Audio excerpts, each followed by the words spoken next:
চলো শুরু করলাম তাহলে। হ্যাঁ চলো, ঠিক আছে সবার। চলো বলো, ইন্টারনাল রেজিস্ট্যান্স সবার কাছে ক্লিয়ার? NR by M. চলো, কে আমাকে বলবে ইন্টারনাল রেজিস্ট্যান্স এক্সটার্নাল রেজিস্ট্যান্সের সাথে কিভাবে কানেক্টেড? একদম, ভেরি গুড। তাহলে আমি লিখতে পারি total equivalent internal resistance is equal to NR by M plus capital R. Now এটাকে যদি আমি একটু সলভ করি তাহলে R equivalent can be written as NR plus MR by M.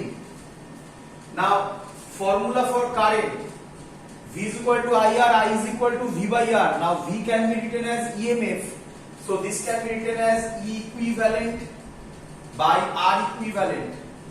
So formula will be NE by R equivalent means NR plus MR divided by M. M টাকে আমি উপরে তুলে দিলাম, so this is the final answer. I is equal to M N E by N small r plus M capital R. Clear idea সবার? হ্যাঁ sir. চলো, পরীক্ষায় question আসবে এবারে।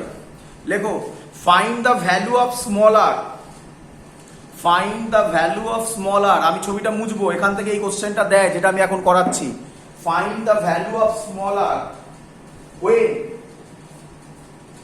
current in the circuit is maximum. এটা বুঝলাম আমি। Find the value of small r. Find small r when I is equal to maximum. আমি শর্টে লিখলাম, ভালো করে দেখো, ভালো করে বুঝবে। So current will be maximum when denominator is minimum. Clear idea? Denominator যদি মিনিমাম হয়, নিচে যেটা আছে সেটা যদি মিনিমাম হয়, তাহলে কারেন্টের ভ্যালু ম্যাক্সিমাম হবে। So you can write nr plus mr. এটাকে লেখার স্টাইল ভালো করে বুঝে নেবে। হ্যাঁ বলো, নিচেরটা তাহলে এক হবে। শুনতে পাইনি, একটু জোরে। NR plus MR equals to 1 হবে তো স্যার? না, এইটা ভুল হয়ে গেল বাবা। NR plus MR MR equals to 1 হবে তো? না, কখনোই নয়। এনআর প্লাস এমআর যদি 1 হয় তাহলে আই ইজ ইকুয়াল টু হবে এম এন ই। তাহলে বাবা 1 এর থেকে কি ছোট কোয়ান্টিটি হয় না? 0.5 হয় না? তাহলে কি আই এর ভ্যালুটা আরো বাড়বে না? হ্যাঁ। তাহলে কি আমি 1 বসাতে পারি? না। তাহলে আমি কি বলছি? Current is maximum when NR plus MR is minimum. কারণ এই মিনিমাম নিয়ে তো কি বলবো, মানে কথা বলা শেষ নেই নাকি? কি বুঝলে কি বুঝলে না? হ্যাঁ হ্যাঁ হ্যাঁ। So we can write NR plus MR can be written as root NR minus root NR minus root MR তার whole square plus 2 root NR MR। এটা কেন লিখলাম এক্ষুনি বুঝতে পারবে। বলো এই লেখাটা বুঝতে পারলে কিনা? সবাই এই লেখাটা দেখো, এরকম লেখা যায় কিনা, ক্যালকুলেশনটা করে দেখো, ওটাকে ওরকম করে লিখলে ওই ভ্যালুটা আসে কিনা। বলো বুঝলে কি বুঝলে না? হ্যাঁ স্যার। চলো, তাহলে আমি কি বলতে পারি এই যে ভ্যালুটা আছে, এই যে ভ্যালুটা আছে, এই ভ্যালুটা কখনো নেগেটিভ হতে পারে না, কারণ তার স্কোয়ার আছে। তাহলে এটাকে মিনিমাম হতে হবে when that value is equal to 0. So we can write NR plus MR is minimum when root NR minus root MR তার whole square is equal to 0. তাহলে এই ভ্যালুটা, এই nr প্লাস mr এর ভ্যালুটা এইটাই হবে 2 root nr into root mr। বলো বুঝলে কি বুঝলে না সবাই? খুব ইম্পর্টেন্ট পার্ট এটা, যারা বোঝনি আরেকবার আমি বলছি, ভালো করে শোনো। এটা বোঝা গেছে, এটা আরেকভাবেও করানো যায়। এটা বোঝা গেছে আই এর ফর্মুলা ছিল m n e by n r plus small r, sorry n r plus m capital r. এবার বলছে I is maximum when n small r plus m capital r is equal to minimum. এখন ভালো করে ভাবো, minimum হওয়া মানে কত হতে পারে? মিনিমাম হওয়া মানে আমি বলতে পারি 0 হতে পারে। তো ডিনোমিনেটর যদি 0 হয়ে যায় তাহলে কিন্তু আই এর ভ্যালু ইনফিনিটি বেরোবে, যেটা প্র্যাকটিক্যালি পসিবল নয়। So that's why we have to find the value of n small r plus m capital r which is minimum not is equal to 0। বলো এটা বুঝলে কিনা সবাই? তাহলে এন স্মল আর, কিন্তু ওই 0 করে যেটা বললাম না, ওটা করলেও অ্যান্সার এসে যাবে, কিন্তু ওটা অন্যভাবে অ্যান্সার আসবে, সেটা দেখাচ্ছি আমি পরে। যাই হোক, n small r plus m capital R can be written as root n r minus root m r এর whole square plus 2 root n r into m r. এবার যেহেতু এর মধ্যে কোন টার্মটা আছে, root n r minus root m r, এই টার্মটার হোল স্কোয়ার যেহেতু কখনো 0 হতে পারে, এই নেগেটিভ হতে পারে না, কারণ যদি নেগেটিভও হয় তাহলে অ্যান্সারটা তার স্কোয়ার আছে, দেখো পজিটিভে চলে আসবে। দেখো বুঝলে কি বুঝলে না? তাহলে তার মিনিমাম ভ্যালু তাহলে নেগেটিভ হতে পারে না, তার মানে আর পজিটিভের মধ্যে মিনিমাম ভ্যালু, যেটা আমি খানিকক্ষণ আগে বললাম, কত হচ্ছে? 0 বলতে পারি আমি। মজাদার ব্যাপার, যদি আমি ওই স্কোয়ার টার্মটাকে 0 করে দিই তাহলে কিন্তু N small r plus m capital আর এর পুরো ভ্যালুটা কিন্তু 0 হচ্ছে না। দেখো একটা ভ্যালু থেকে যাচ্ছে 2 root n r into M capital আর, যে ভ্যালুটা কিন্তু ফাইনাইট। বলো বোঝা গেল কি বোঝা গেল না?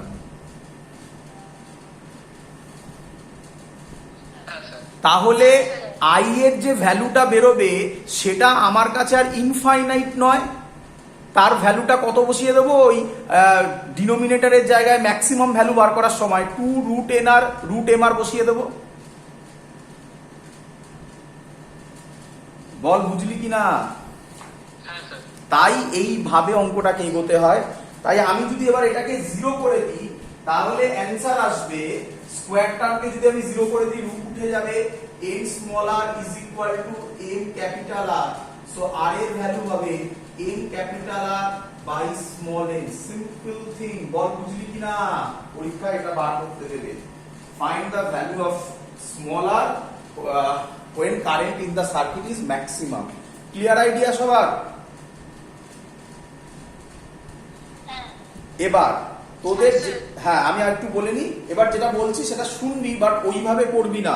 ওটা শর্টকাট ভাবতে পারিস, মনে রাখার টেকনিক ভাবতে পারিস, বাট এইভাবে করবি না। আমি যেভাবে করলাম এখন সেভাবেই করবি। এবার টেকনিকটা একবার দেখে নে। তোরা খানিকক্ষণ আগে আমি তোদেরকে শেখালাম আই এর ফর্মুলাটা কি ছিল বল। এইখানে দেখাচ্ছি। আই এর ফর্মুলাটা ছিল m n E, m small m কি ছিল? ক্যাপিটাল আর প্লাস এন স্মল আর। তোরা কি বললি?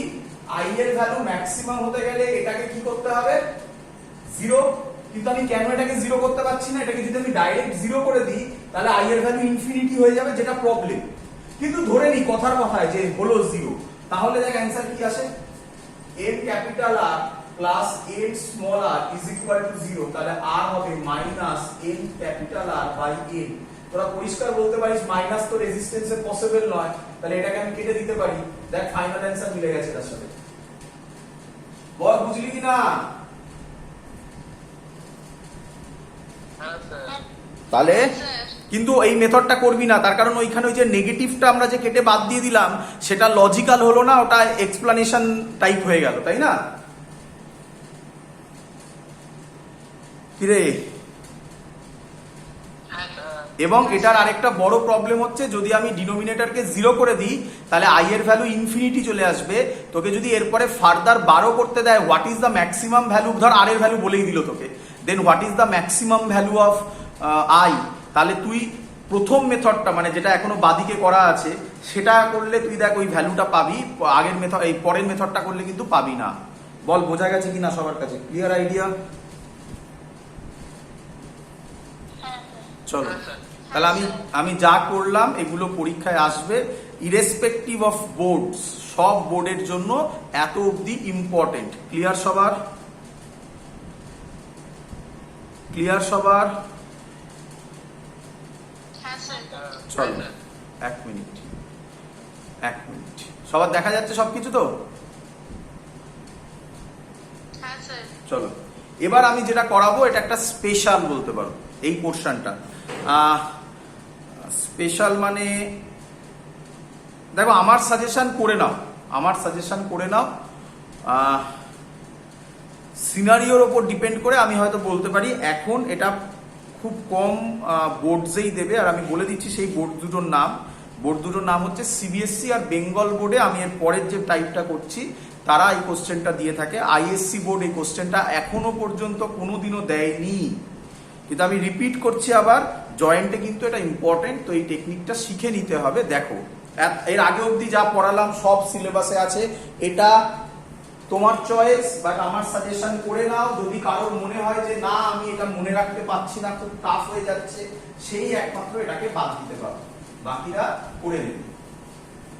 চলো এবার হচ্ছে আপনি আমাদের পড়িয়েছিলেন এরকম, ভালো করে দেখবে তোমরা, এরকম একটা সার্কিট করেছিলাম আমরা প্যারালাল কানেকশনে।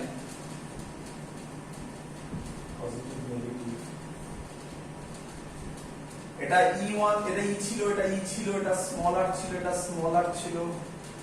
আশা করি বুঝতে পারছো তোমরা আমি কি করছি। সবার ক্লিয়ার? কে আমাকে বলবে what is the equivalent EMF? Epsilon E. E, very good. তাহলে ক্লিয়ার সবার কাছে? এটা করেছিলাম তো আমরা নাকি? হ্যাঁ স্যার। চলো তা বাবা এখন যদি এটা এরকম করে দেয় তাহলে কি করবি? কেউ বলতে পারবি আমাকে? ভালো করে লক্ষ্য করবি, প্রবলেমটা বোঝ আগে, বল সবাই বুঝবি কিনা। R1 R2 নিয়ে তো কোনো ঝামেলা নেই, কি রে? R1 R2 নিয়ে তো কোনো ঝামেলা নেই। R1 R2 তো তোরা আরামসে প্যারালালের ফর্মুলা করতে জানিস, এখনই তোরা মুখে মুখে বলতে পারবি R1 R2 by R1 plus R2। কিন্তু এখন ইএমএফ গুলো হয়ে গেল একটা E1 একটা E2। হ্যাঁ রে, কেউ আমাকে বলতে পারবি what is the equivalent EMF? কি রে? না স্যার। তাহলে বুঝতে পেরেছিস প্রবলেমটা কোথায়? তাহলে লজিক হচ্ছে যদি দুটো মানে দুটো সেম ইএমএফ দেয় তাহলে তো প্যারালালে আমরা খুব সুন্দরভাবে করে দিতে পারি, কিন্তু যদি আলাদা আলাদা ইএমএফ দেয় তাহলে আমরা অঙ্কটাকে কিভাবে করব। ক্লিয়ার সবার? করছি আমি, সবাই দেখে নাও, খুব সহজ জিনিস, এমন কিছু কঠিন নয়। আমি লিখতে পারি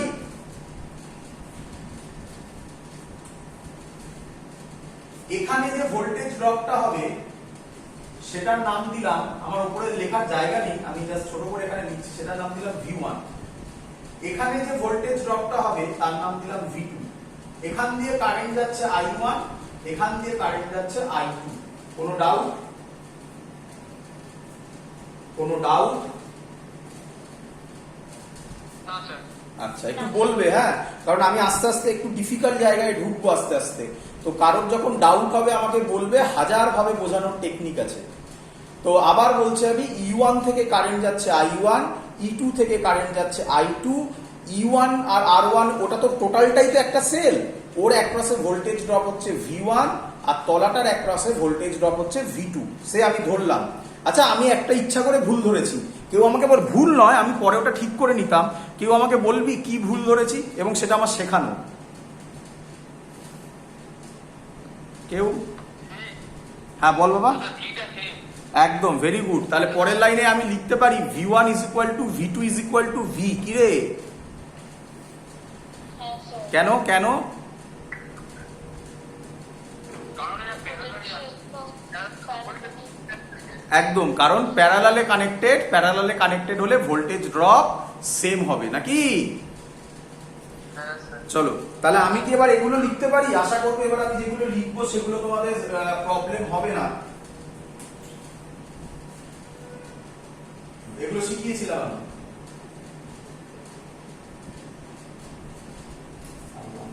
কোনো ডাউট? এটা কোনো ডাউট? হ্যাঁ স্যার। আগের দিন ফর্মুলাটা এটা ছিল, V is equal to E minus IR, মনে পড়ছে তো নাকি? তার গ্রাফও করিয়েছিলাম মনে হয় আমার যতদূর ধারণা এগুলো। এটা ক্লিয়ার সবার? তাহলে এখান থেকে আমি লিখতে পারি I1 can be written as E1 minus V1 by R1. Similarly, আমি আর স্টেপ জাম্প করছি। Similarly, it can be written as V2 is equal to E2 minus I2 R2. So direct করছি আমি I2 can be written as E2 minus V2 by R2. কোনো doubt? না sir, না। চলো চলো আমি এবার ছবি থেকে বলতে পারি এখান থেকে যে অ্যামাউন্ট অফ কারেন্টটা ফ্লো হবে this is called I1, this is called I1 plus I2। আমি আগের দিন বলেছিলাম যে কারেন্ট ফ্লোটা অনেকটা জলের মতো করে ভাবতে পারো। রে Yes, sir.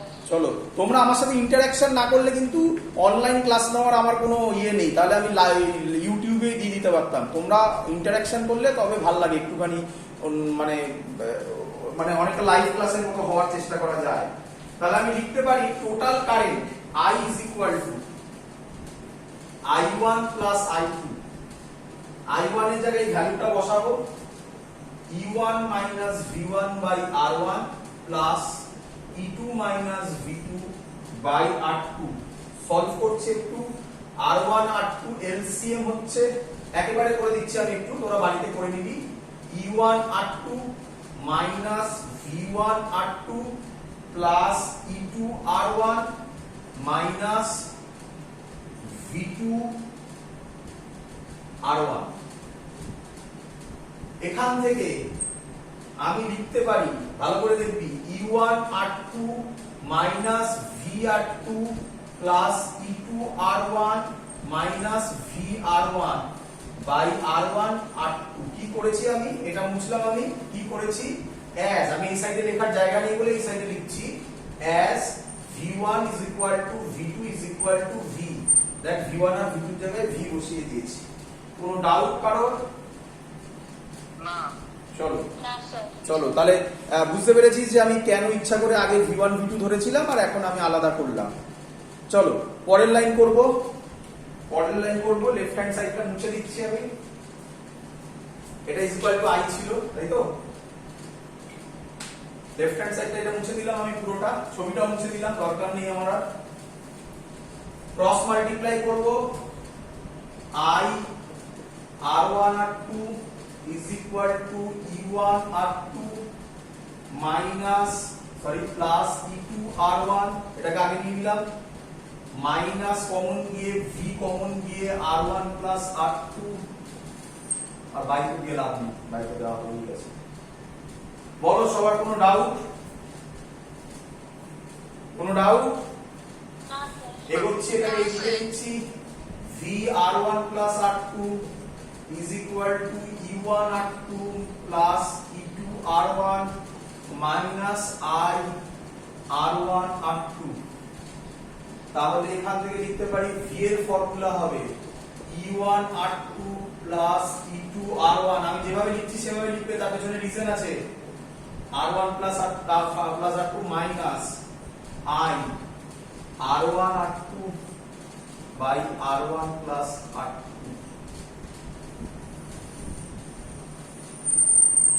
এত অবধি কোনো ডাউট? এত অবধি কোনো ডাউট? No, sir. চলো আমরা এবার এটাকে লিখতে পারি V is equal to, this formula can be written as V is equal to, এটাকে আমি লিখতে পারি E equivalent minus I, এটাকে আমি লিখতে পারি R equivalent। তাহলে ফর্মুলা বের হচ্ছে E equivalent এর ফর্মুলা এটা E1 R2 plus E2 R1 by R1 plus R2। আর এটার ফর্মুলা তো তোমরা জানিসই, এটা তো হওয়ারই ছিল, এটা তো বলেইছিলাম যে তোরা আগেই পারবি। এটা নতুন ফর্মুলা হলো তাহলে R1 R2 by R1 plus R2।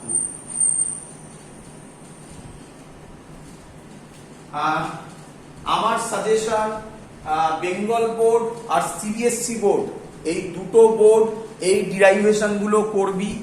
আর বাকি বোর্ডের লোকেরা এই ডিরাইভেশনটা যদি বা না করিস তাহলে লাস্ট ফর্মুলা যেটা আমি গোল করলাম সেই ফর্মুলাটা অ্যাটলিস্ট করবি, কারণ ওটা পরে কাজে লাগবে।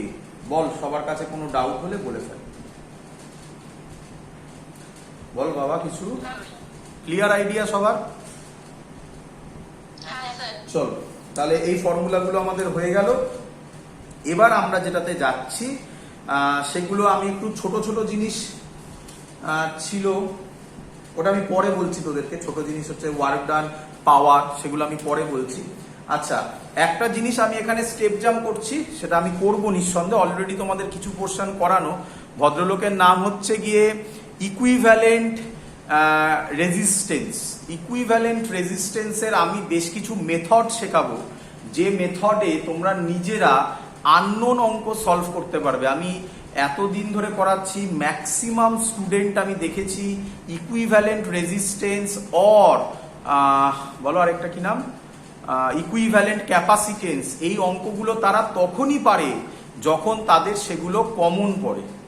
তো আমি সেটা থেকে তোমাদের বার করতে চেষ্টা করব। তার জন্য আমি একটা আলাদা ক্লাস দেব, যে শুধুমাত্র ইকুইভ্যালেন্ট রেজিস্টেন্স কিভাবে বার করব।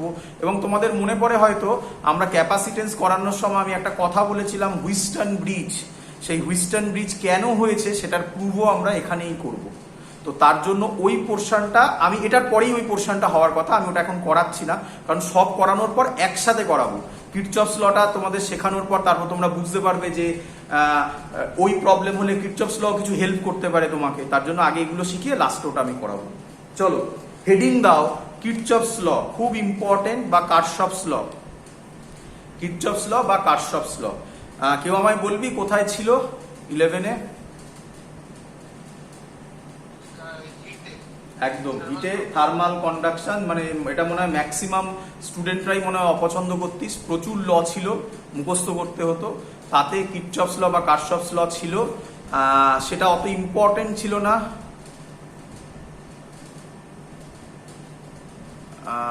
তাতে সেইভাবে ছিল না। এক মিনিট একটুখানি, অর্ক কি প্রবলেম হয়েছে?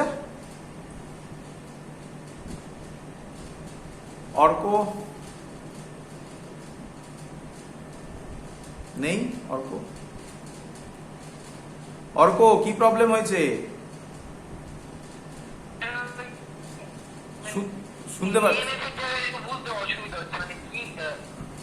কোন জায়গাটা? ইএমএফ এর কোন জায়গাটা? মানে what is EMF? Arka, Arka, হ্যাঁ কি ইএমএফটা কি, মানে ওই যে ওই সিরিজ বা প্যারালালিটি ইএমএফটা লাগতে পারছে। সিরিজ বা প্যারালাল ইএমএফটা মানে বুঝতে পারছি না। আগে আগে আগে ইএমএফ এর ওই যে ফর্মুলাগুলো V equal to E minus IR, ওগুলো করেছিলিস? ওই ক্লাসগুলো করেছিলিস?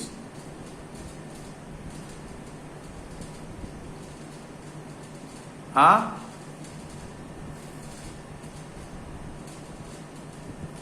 আচ্ছা একটা কাজ করছি, হ্যাঁ স্যার, ওইগুলো বুঝতে পেরেছি। মানে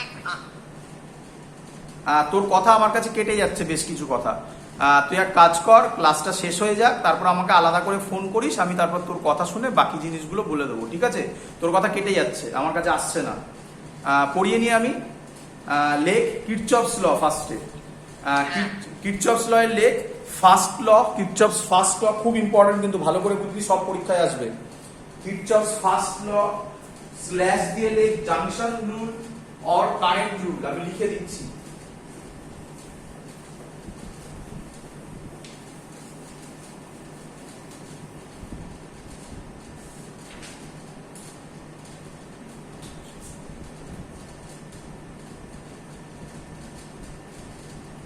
Kirchhoff's first law slash junction rule slash current law, এতগুলো নাম, current law, এতগুলো নাম। কি বলছে? in an electric circuit,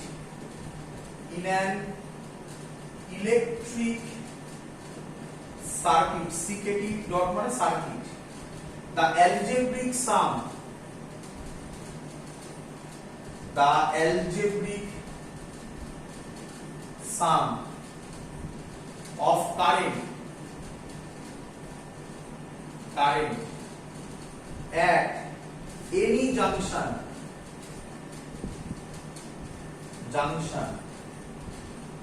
is 0. তো এটার মানে কি? এটা মানে খুব সিম্পল থিং। এটার মানে হচ্ছে ধর এখান দিয়ে I1 এলো, এখান দিয়ে I2 গেল, এখান দিয়ে I3 গেল। জাংশন কাকে বলে? জাংশন মানে হচ্ছে 3 or more লাইনের মিটিং পয়েন্ট, 3 অথবা তার বেশি হতে হবে। তাহলে this is called a junction. তাহলে এখানে কত কারেন্ট ঢুকছে? I1, কত বের হচ্ছে? I2 আর I3। তাহলে obviously we can write I1 is equal to I2 plus I3. This is called junction rule. বল সবাই বুঝলি কি বুঝলি না? একদম ইজি, খুব ইজি, কিন্তু একটু বুঝে বুঝে করতে হবে, স্টেপ ওয়াইজ এগোতে হবে। বল বুঝলি কি বুঝলি না? হ্যাঁ স্যার বুঝেছি। চলো, জাংশন নিয়ে কারোর কোনো ডাউট আছে? আচ্ছা, জাংশন মানে হচ্ছে বাংলা কথায় আমরা বলি না রাস্তার মোড়, কি রে, রাস্তার মোড়কে বলা হয় জাংশন। আরেকটা সহজ এক্সাম্পলে বলি তোদের, ট্রেনে যদি আমরা চলাফেরা করি তাহলে দেখবি ট্রেনে কিছু স্টেশনকে বলা হয় জাংশন। যেমন এক্সাম্পল হচ্ছে বালিগঞ্জ জাংশন বলা হয়। তার মানে জাংশন মানে সেখান থেকে কোনো ডিভিশন হয়েছে, দিস ইজ কল্ড জাংশন। আর ডিভিশন যদি হয়, একটা রাস্তা এসে মিনিমাম ডিভিশন মানে তো একটা দিকে গেল, তাকে তো ডিভিশন বলে না, দুটোর হতেই হবে মিনিমাম, বলছি আমি। 3টে হতে পারে, 4টে হতে পারে, যত ইচ্ছা বেশি হতে পারে। তাহলে দুটো যদি হয় তাহলে মিনিমাম কটার মিটিং পয়েন্ট? অ্যান্সার হচ্ছে মিনিমাম হচ্ছে 3টের meeting point or more, this is called junction. বল বুঝলি কি বুঝলি না? চলো তাহলে এবার খুব সিম্পল, খুব সহজে ভাব। ওই যে জাংশনটা দেখতে পাচ্ছিস তো, আমি নাম দিইনি, একটু গোল করে দিয়েছি, ডট করে দিয়েছি। ওই জাংশনে কত কারেন্ট আসছে, তা থেকে কত বেরোচ্ছে? তাহলে আমি কি বলতে পারি না I1 ইজ ইকুয়াল টু হতে হবে I2 প্লাস I3? আচ্ছা, এইভাবে লিখতে পারিস, অথবা আমি যে সেকেন্ড টেকনিকটা শেখাচ্ছি এইভাবে লিখতে পারিস, ভালো করে দেখি। অথবা এইভাবে লিখতে পারিস। কিভাবে? আমরা এটা মুছে দিলাম, আমি একই জিনিস, সব জাংশনটার নাম দিলাম A। এবার তুই দেখবি জাংশনে যেটা ঢুকছে, তোর চয়েস, তুই কি দিবি সাইন, সেটাকে তুই প্লাস দে, যেটা বেরোচ্ছে সেটাকে মাইনাস দে, উল্টো করতে পারিস, অ্যান্সার মিলবে।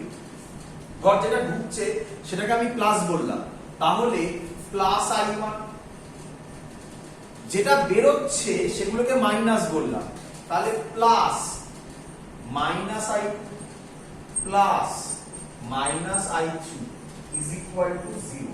এবার পর ইন অ্যান ইলেকট্রিক সার্কিট, যদি ওটা পুরো সার্কিট হয়নি, আমি সার্কিট এঁকে দিচ্ছি খানিকক্ষণ বাদে। In an electric circuit the algebraic sum, আচ্ছা কেউ আমায় বলবি why it is called algebraic sum? কেউ বলবি?